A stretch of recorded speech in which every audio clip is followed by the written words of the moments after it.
milagres na sua vida, porque Ele é bom e porque Ele exerce graça sobre nós. Amém? Então que durante essa palavra vai ser uma palavra bem... Não é aquela palavra, uau, você vai vencer, você é demais, que incrível que você... Não é muito bem esse estilo de palavra que talvez você vai encontrar aqui hoje. Mas é palavra do céu, é palavra de Deus e ela é suficiente para curar, para libertar, para transformar e para salvar. Amém? Então tome posse daquilo que o Senhor vai ministrar aqui nessa manhã.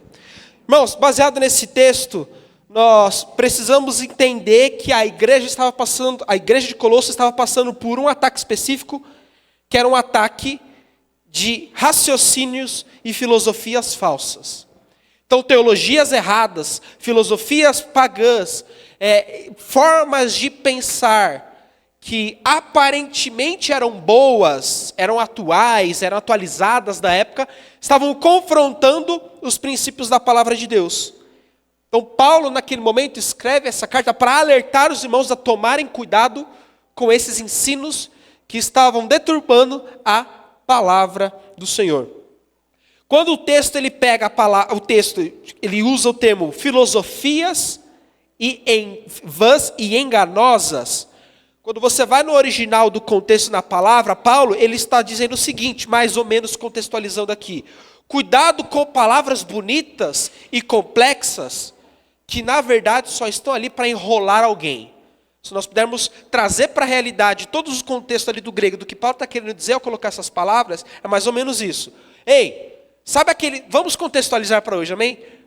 Paulo, se estivesse aqui no nosso meio, no século 21, em plena era da internet, Paulo, nos dias de hoje, escreveria isso aqui dessa forma: irmãos, cuidado ao abrir a internet ou ligar o noticiário, e você se deparar com pessoas que se dizem extremamente inteligentes, usam palavras e dados complexos para parecer inteligentes, mas que na verdade só estão fazendo isso para te enrolar.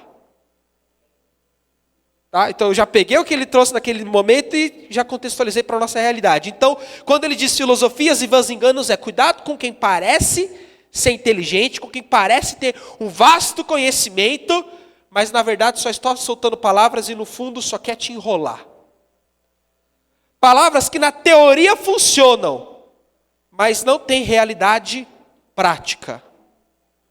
Então, às vezes você se inspira em uma figura, seja na internet ou onde você trabalha, uma figura no noticiário, e você olha para o padrão de vida daquela pessoa e ela fala: se você quer ficar rico igual eu fiquei, faça isso, isso, isso, isso e isso.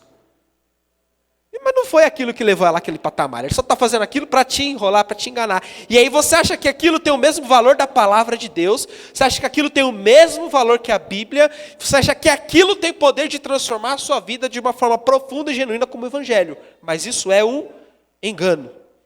Palavras que na teoria funcionam. Uau, que lindo que ele falou, que raciocínio incrível isso, eu vou anotar aqui, vou pegar esse código. E aí você vai praticar? Não vai. São pessoas que negam a soberania e a divindade de Cristo. Lembre-se, nós estamos falando da igreja de Colossos, que era uma igreja que era fortemente atacada com a ideia do gnosticismo.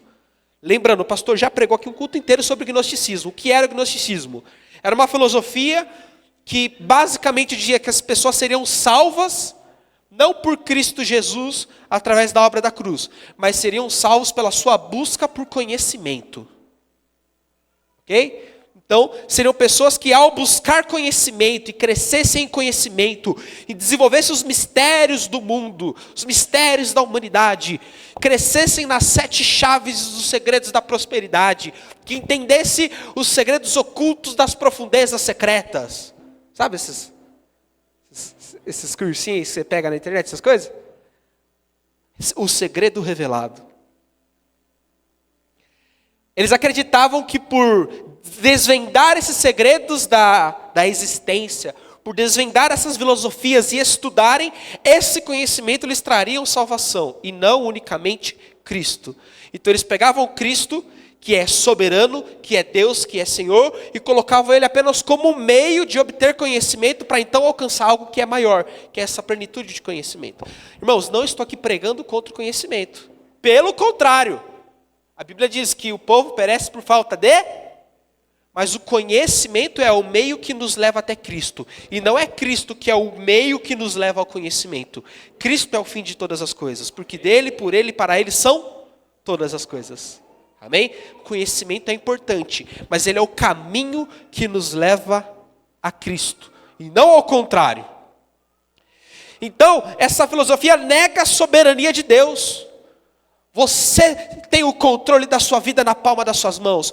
Você, lógico, eu entendo, nós temos que tomar decisões, nós somos responsáveis por aquilo que decidimos. Mais uma vez, entender de forma errada e ir para os extremos, isso aqui não é o caminho. O que eu estou querendo dizer é, cuidado para não se achar autossuficiente ao ponto de se achar melhor, maior e mais poderoso que o próprio Deus. De achar que você pode tomar decisões e de que Deus ele não tem soberania sobre o mundo, sobre a terra e sobre a sua vida. Jonas tomou a decisão de não pregar onde Deus mandou ele pregar. O que aconteceu? Você conhece o fim da história. Deus foi soberano naquela situação. Deus ele é soberano sobre as nossas vidas. Amém? E essas filosofias dizem que Jesus ele não é o único Salvador. Ele é um Salvador. Ele é um dos caminhos. Ele é uma das verdades. Ele é uma oportunidade de vida. Mas não é isso que a Bíblia diz. A Bíblia diz que ele é o único caminho, a única verdade e a única vida. E que ninguém vai ao Pai a não ser por meio de Jesus Cristo. Amém? Então, vamos destrinchar um pouco esses pontos. O primeiro ponto que Paulo fala é a tradição humana. O que hoje aponta para a tradição humana? A religiosidade, irmão. E quando nós falamos de religiosidade, eu não estou falando muitas vezes daquele irmão ou daquela irmã que você... Quando você fala religiosidade, normalmente na sua mente vem alguém que está numa igreja tradicional, usando um terno, uma gravata, e que se ele acha que se ele tirar o terno e a gravata, ele vai para o inferno. Às vezes é isso que pode vir na sua mente, mas, irmãos, nós precisamos tomar cuidado ao julgar essas pessoas. Porque a religiosidade ela está mais ligada ao fato de você fazer algo sem entendimento claro do propósito daquilo. Os irmãos, há 100 anos atrás, quando fundaram a Assembleia de Deus aqui no Brasil e outras igrejas tradicionais, tinha uma clareza e um propósito para isso, e se estende até hoje essa clareza e propósito para alguns, para outros não, talvez.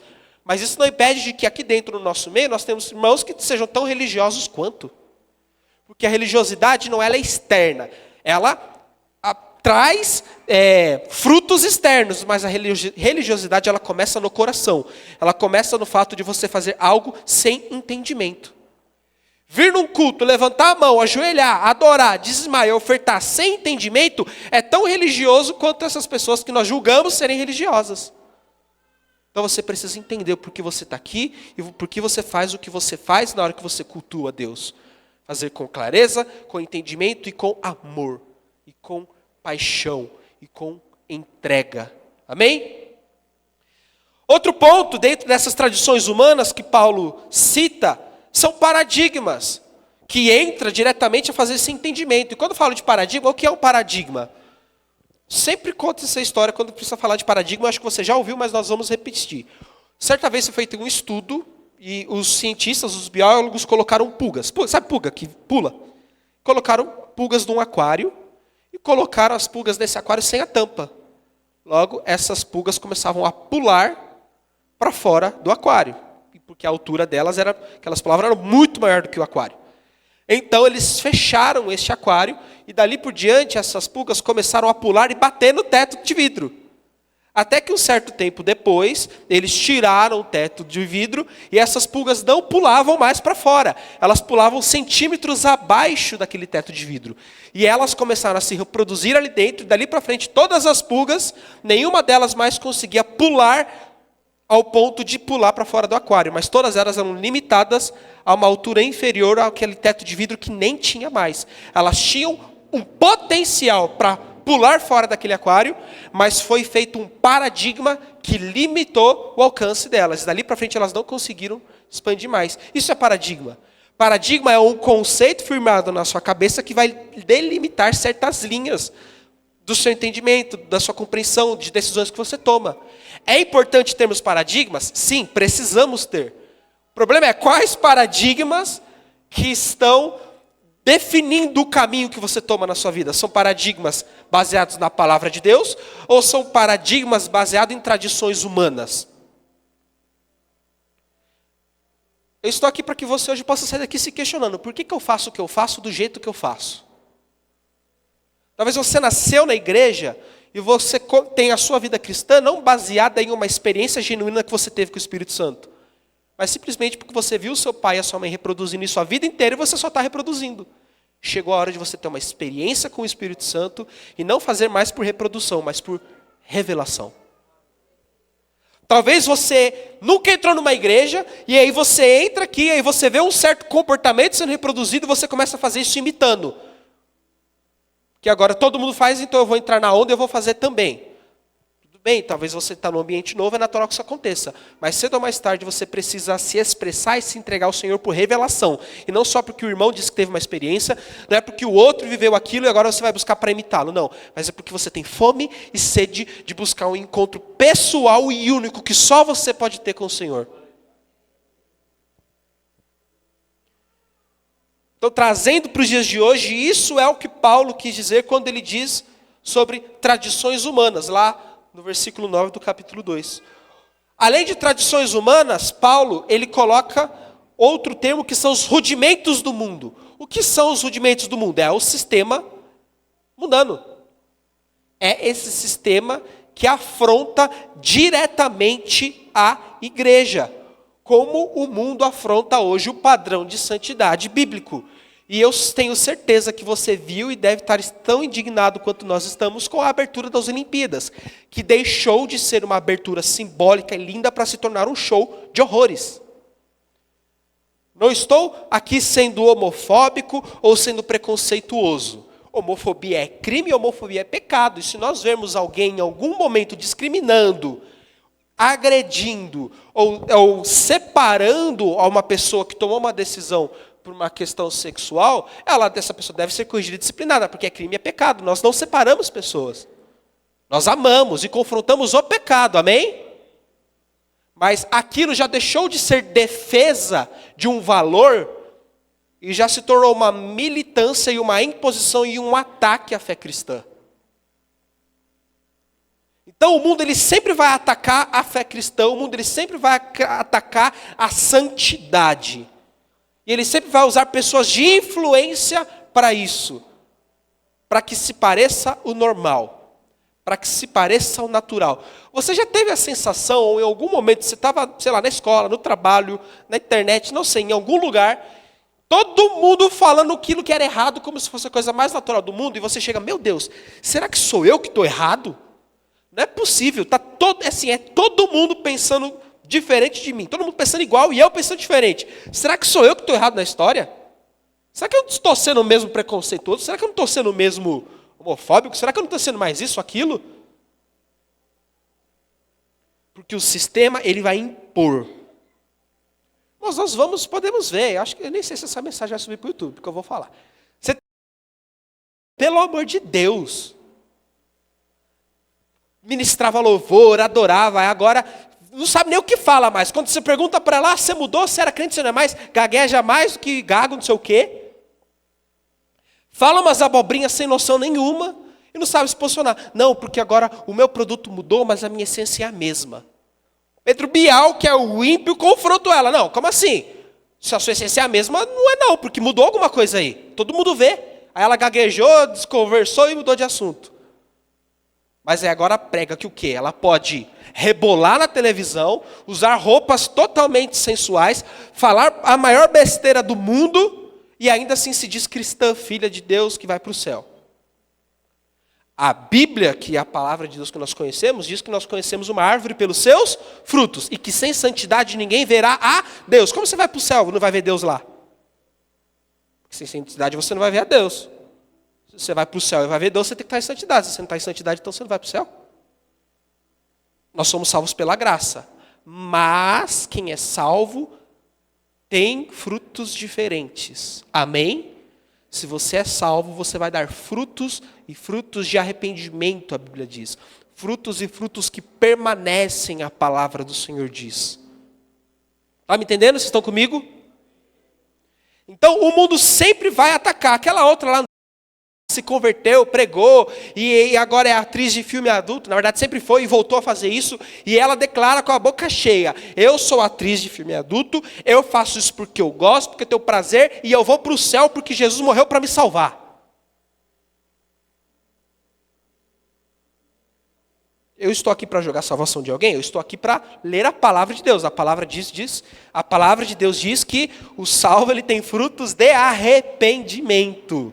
E ele anda em santidade. Ele não anda em perfeição, ele anda em santidade. Ou seja, ele caminha buscando o aprimoramento, e sempre que ele cai, ele se arrepende, se levanta e busca o sangue do Senhor, se arrepende, e agora ele começa a andar em santidade, em vitória do pecado. Então nós precisamos enxergar como o mundo ataca a santidade do Senhor. E a igreja tem que se posicionar nisso. Jovem, você tem que se posicionar nisso. É a famosa história do sapo na panela. Se você liga uma panela fervendo e joga um sapo vivo lá dentro, ele vai pular fora na hora. Mas se você liga uma panela fria, coloca o sapo lá dentro e liga a panela, ele vai cozinhar lá dentro sem perceber. O mundo quer cozinhar a igreja hoje, esquentando ela aos poucos, irmão. E aí o mundo ataca a igreja falando que nós somos radicais. E nós, não é bem assim, eu não sou radical não. Não, veja bem, não é isso. É sim, nós temos que ser radicais, irmãos. A Bíblia diz que se o teu olho te faz pecar, corta ele fora. É melhor entrar no reino do céu sem olho do que com os dois para o inferno. Tem coisa mais radical do que isso? Óbvio, é uma figura de linguagem? Sim, mas é um princípio de radicalidade. É hora de nos posicionarmos numa guerra, irmãos. Se você não se posiciona numa guerra, você é o primeiro que é ferido e morto.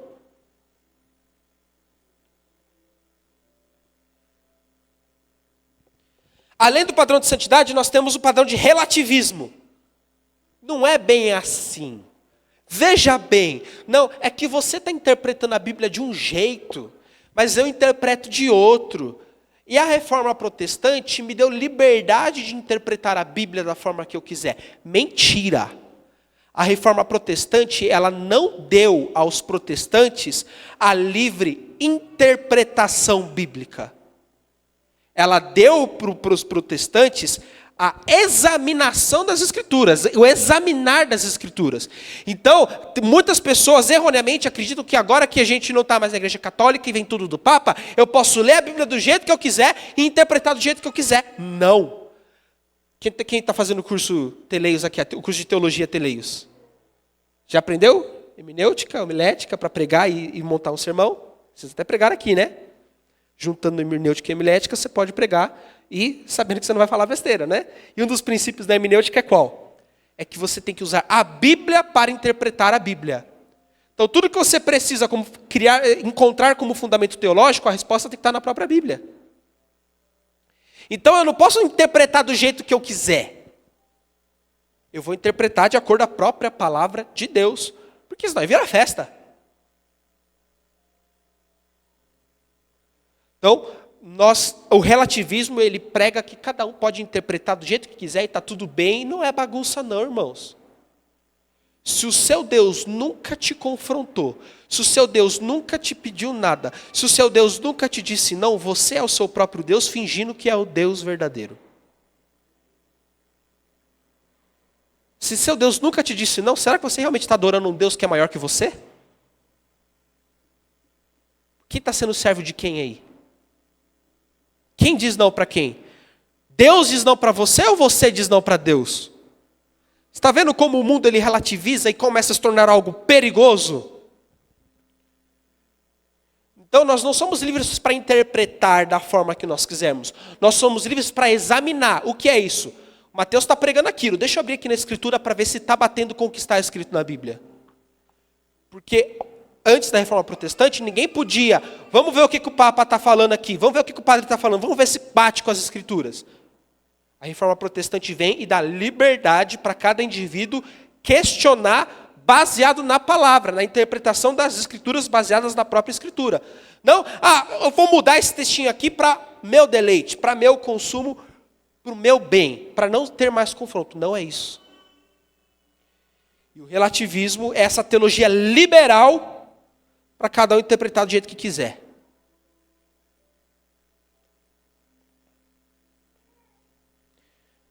Por exemplo, pastores que fazem isso hoje,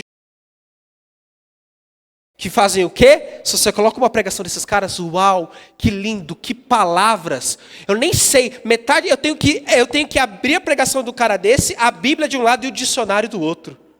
Que lindo. Mas tudo teologia liberal. O que é teologia liberal? É aquela teologia que diz que nem tudo na Bíblia foi literal do jeito que é. Que a Bíblia não é a palavra de Deus, ela apenas contém. Ora, se a Bíblia contém a palavra de Deus, quem é que vai definir o que é palavra de Deus ou não? Sou eu? Agora, se a Bíblia é a palavra de Deus, é a própria palavra de Deus que vai definir os critérios dela ali mesma. Sabe o problema de relativizar, de você olhar para Gênesis e falar, não, Adão representa a humanidade, a serpente aponta para aquilo, mas a serpente não falou de verdade, porque a serpente não fala. Os milagres, quando Jesus expulsava demônios, os demônios apontavam para os soldados romanos que estavam escravizando o povo. Então Jesus ele não veio para expulsar um demônio, porque não existe demônio. Jesus veio para libertar o povo de Israel da opressão dos romanos. Isso é teologia liberal. Tira o sobrenatural da Bíblia, tira a essência do Deus sobrenatural agindo nessa terra, e aí você começa a... Não, mas não é bem assim. Sabe qual que é o problema disso? É que se eu relativizo Gênesis, eu vou ter que relativizar Apocalipse. E se eu relativizo Apocalipse, eu estou relativizando o julgamento de Deus. Então na hora que Deus vem julgar o homem, calma, não é bem assim. Esse julgamento também não é assim. Deus não vai mandar pessoas para o inferno. Que é o próximo ponto. Que Paulo fala que são pessoas que estão sem Cristo, que falam sem a base na palavra, que é o universalismo, que é exatamente isso. Qual é uma teologia que se prega muito hoje? Todos serão salvos.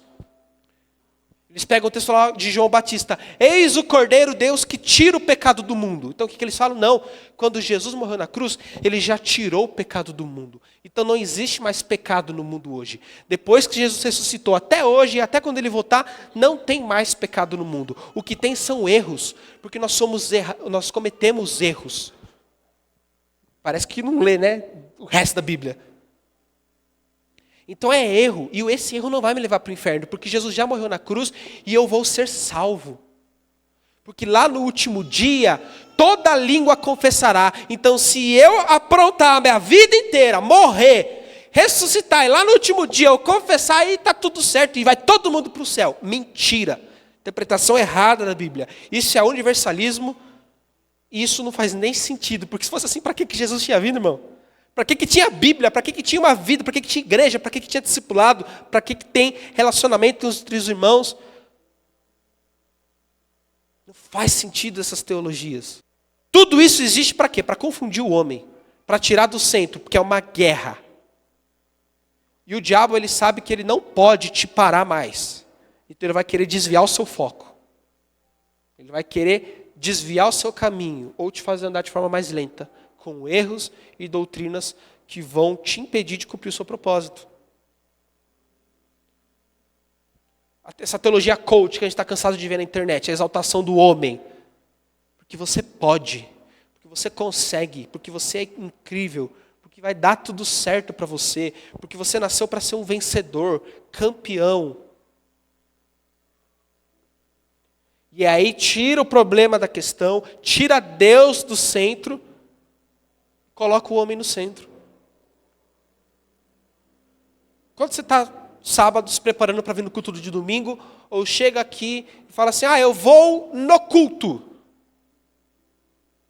O que é culto? A palavra culto vem de cultuar. O que é cultuar? É prestar reverência, serviço e adoração. E aí você sai do culto, mas Deus não falou comigo hoje. Mas calma aí, você foi cultuar para entregar algo, ou você foi numa cartomante para receber uma visão do futuro? Obviamente, Deus vai falar com você no culto, você vai ser cheio do Espírito Santo, Deus vai te curar, Deus vai te libertar. Mas você vem simplesmente para receber, ou você vem para entregar, que é o propósito de existência de um culto? Cultuar é entregar, é servir, é trabalhar para o Senhor. Como consequência, naturalmente, Deus vai te abençoar, vai te curar, vai te libertar, vai te transformar, porque Ele é bom, Ele tem uma obra na sua vida, e tudo isso é verdade, e Ele vai se preocupar com você, amém? Mas eu estou querendo ir na origem, na motivação, no centro.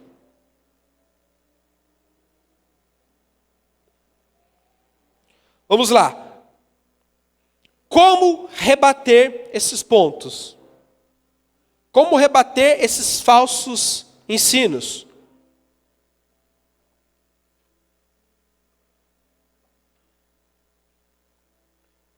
Paulo ele vai trazer 3 pontos, que são as nossas armas de defesa. A primeira arma de defesa do cristão é saber quem é Cristo. Parece óbvio. Mas nós precisamos saber quem é Cristo. E quando eu digo conhecer a Cristo, irmão, é um conhecimento íntimo. Por exemplo, se eu perguntar aqui, quem conhece, sei lá, o Neymar? Bem bobo exemplo. Você pode levantar sua mão. Conheço, jogador e tal. Beleza. Mas quem aqui já foi na casa dele? Sabe o que ele comeu no café da manhã ontem? Sabe qual é o prato preferido dele no almoço? Sabe as angústias que ele passa, que ele só compartilha com os mais íntimos? E sabe quais são os planos dele para os próximos 3 a 5 anos? Alguém aqui sabe? Então qual é o seu nível de conhecimento de Neymar? É de saber quem ele é, mas não de ter intimidade e saber sobre a vida da pessoa, sobre o caráter da pessoa, sobre a intimidade da pessoa. E quando nós falamos de conhecer a Cristo, saber quem Cristo é deste nível de conhecimento que nós estamos falando. Você conhece Cristo? Você sabe quais são os planos dele para você para os próximos anos? Você sabe qual é o anseio do coração dele? Você sabe quais são os pensamentos dele a seu respeito? Você sabe quais são os planos dele para a sua igreja, para a sua família? Você sabe quais são os sentimentos que o Senhor tem por você, pela sua casa nesses dias? Você sabe, ao abrir a Bíblia, o que o Senhor quer compartilhar com você hoje?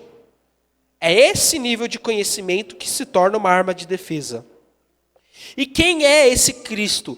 Nós lemos o texto, nele habita toda a plenitude. Plenitude significa tudo, tudo, tudo. Nele habita tudo que existe.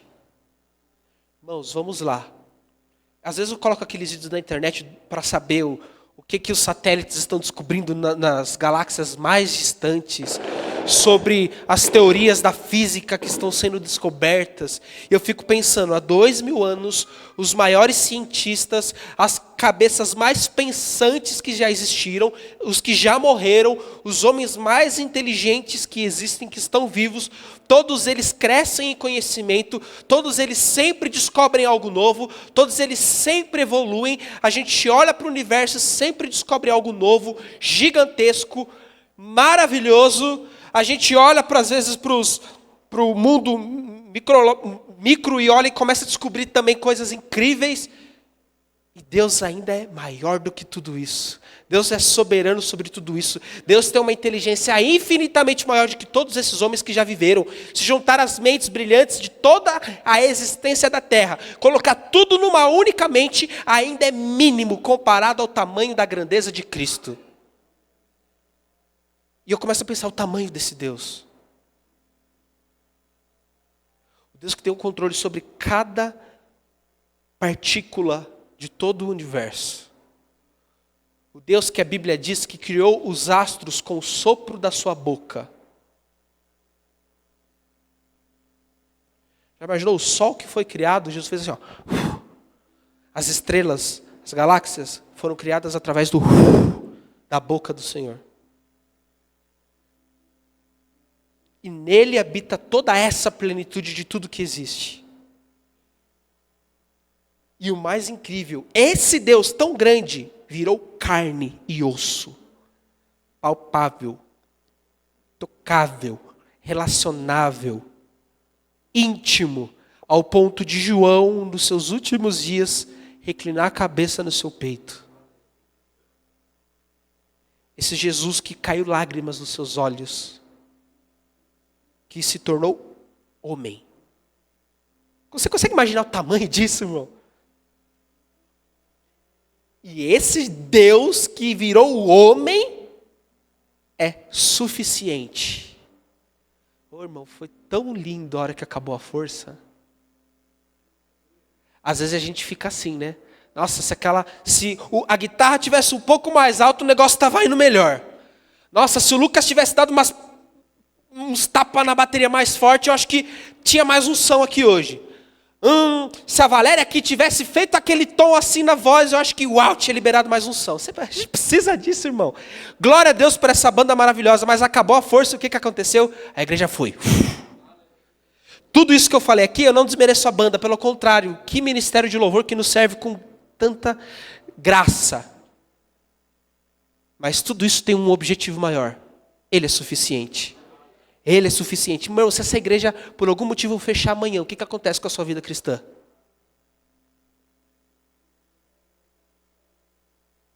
Se por algum motivo você precisar mudar de cidade amanhã e ir para uma cidade onde você não conhece ninguém, nem sabe se tem igreja, o que acontece com o seu cristianismo? Cristo é suficiente? Obviamente, eu fico justificando, porque sabe que sempre tem um que usa disso aqui para vir com os argumentos para dar uma de Jacó e ser liso depois. Eu não estou falando que a igreja não é importante, não estou falando que você não precisa vir na igreja para ser cristão, mas estou falando que Cristo, Ele é suficiente. Cristo, Ele é tudo o que nós precisamos. Nossa, sei lá o que aconteceu, a internet da minha casa caiu, eu não vou conseguir ligar o YouTube, então não vou nem fazer devocional hoje, porque não tem um sonzinho lá para eu fazer. A gente começa a trazer desculpas, que no fim essas desculpas, na verdade, estão dizendo, Cristo, Ele não é suficiente para mim. Eu não consigo vencer esse pecado porque está acontecendo tal situação lá no meu trabalho. E aí eu sou levado a fazer isso. Então quer dizer que Cristo não é o suficiente para te dar vitória sobre aquela situação do pecado. Você precisa de mais alguma coisa. Cristo, Ele é suficiente Salvador. Não, para você ser salvo, você tem que ser salvo e tem que dar o dízimo. Para você ser salvo, você tem que ser salvo e dar oferta. Para você ser salvo, você tem que ser salvo e fazer aquilo. Não, é salvo e ponto final. Cristo, Ele é suficiente. Nós nos arrependemos dos nossos pecados e cremos nele como nosso Senhor e Salvador. Cristo é suficiente para a salvação. Você não precisa de intermediários. Você tem livre acesso à sala do trono. E nós temos que ter essa revelação plena de Deus. Então esse primeiro ponto é saber quem é Cristo. O segundo ponto é saber que lugar Cristo ocupa. E é para isso que nós estamos ministrando esses dias sobre a carta aos Colossenses. Que lugar que Cristo ocupa? Ele é o cabeça da igreja. Ele é o cabeça de toda a criação. Ele é aquele que governa. Ele é o cabeça de todo poder e autoridade.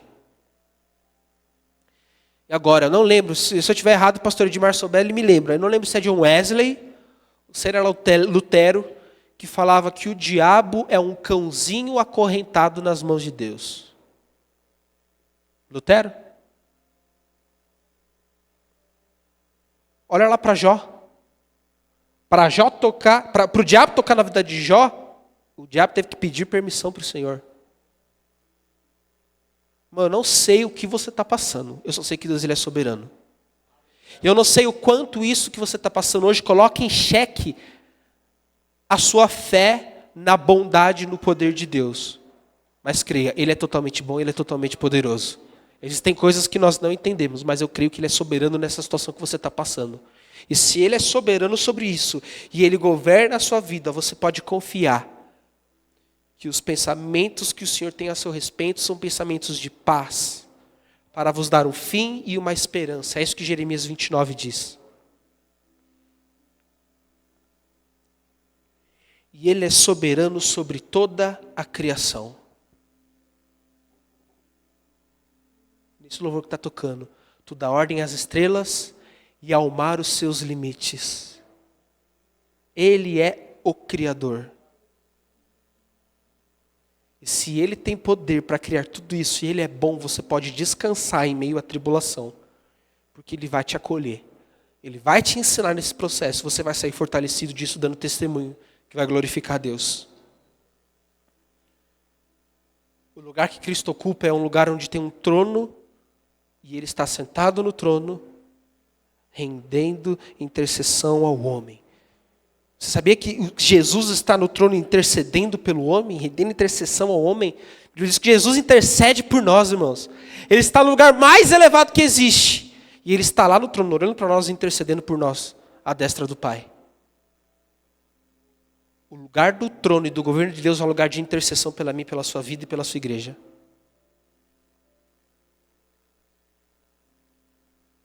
E o terceiro e último ponto é, nós precisamos saber o que nós temos em Cristo. Versículo 10 ele diz, e por estarem nele, que é o cabeça de todo poder e autoridade, vocês receberam a plenitude.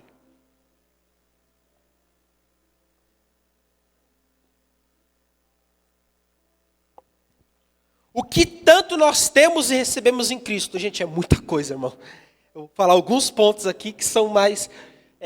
que vão ressaltar tudo o que tem sido ministrado nesses dias. Mas se você quer saber realmente tudo o que tem disponível para a sua vida como bênção e promessa de Deus, algo que você deveria fazer todo dia, ler a palavra. Mas eu vou ressaltar pontos aqui específicos, amém? Que vem de encontro ao que estamos ministrando. Primeiro, o que nós temos em Cristo? Nós recebemos toda a autoridade. Mateus 28, 18, 19 diz, não está aí não, tá? Fica tranquilo, não coloquei.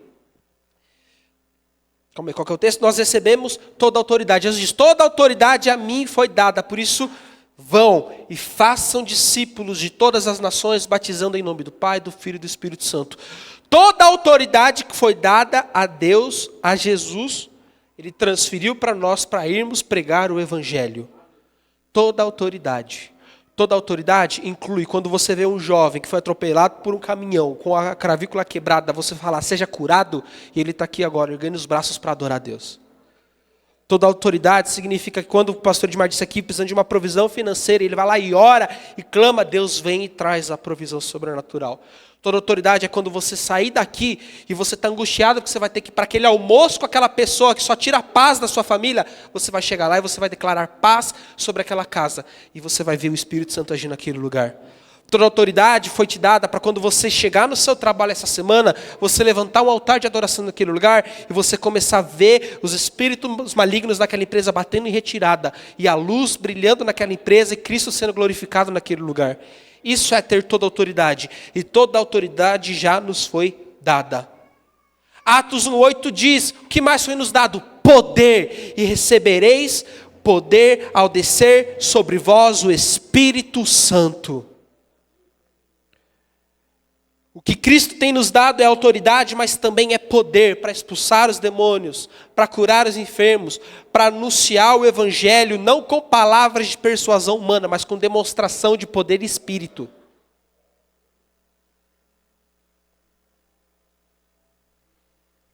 Outra coisa que nós temos em Cristo.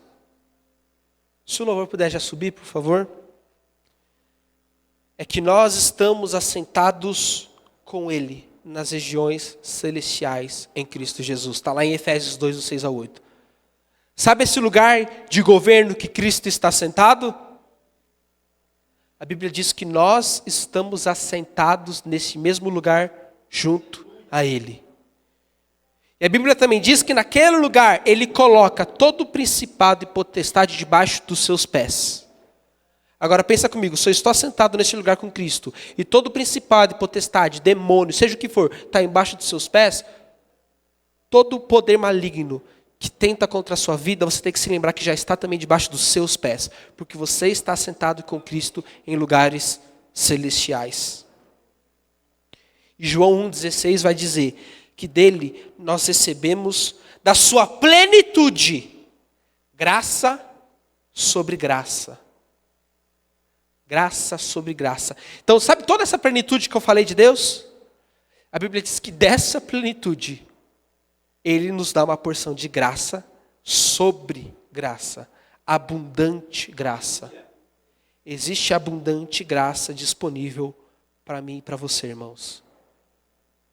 Basta nós olharmos para Cristo, desejarmos conhecê-lo mais, desejarmos nos posicionar nessa guerra, nessa batalha, e nos apropriarmos dessas armas de defesa, para vivermos o plano de Deus para nós. Quando nós falamos dessa plenitude, irmão, eu sempre gosto de dar um exemplo. Olha o tamanho desse Deus. Vou repetir, que criou todo o universo com o sopro da sua boca. Pega essa informação. Esse mesmo Deus que com o sopro da sua boca criou todos os astros que existem, ele junta os seus discípulos, ele sopra sobre os seus discípulos e profetiza o Espírito sobre eles. Irmão, você já ligou um ventilador que é 110 no 220? O que aconteceu com ele? Queimou. Qualquer coisa que você liga que é 110, você liga no 220, essa coisa vai queimar. Por quê? Porque está passando uma energia, um poder, uma capacidade sobre aquele equipamento maior que ele é capaz de suportar. Em resumo, bem simplório, é isso. Ele queima porque passa uma quantidade de poder, de energia, maior que ele é capaz de suportar ali. Ele não tem capacidade para suportar aquilo. Agora, irmãos, esse Deus que soprou e criou todo o universo, ele soprou sobre mim e sobre você. E você não está explodindo, não está queimando, não está saindo fumaça da sua cabeça. Você não está assim, ai, não vou dar conta. Você está aí, normal, sentadinho, o Espírito Santo, esse Espírito Santo está aí em você. Porque você foi criado para conter esse Deus. Você foi criado para conter dessa plenitude.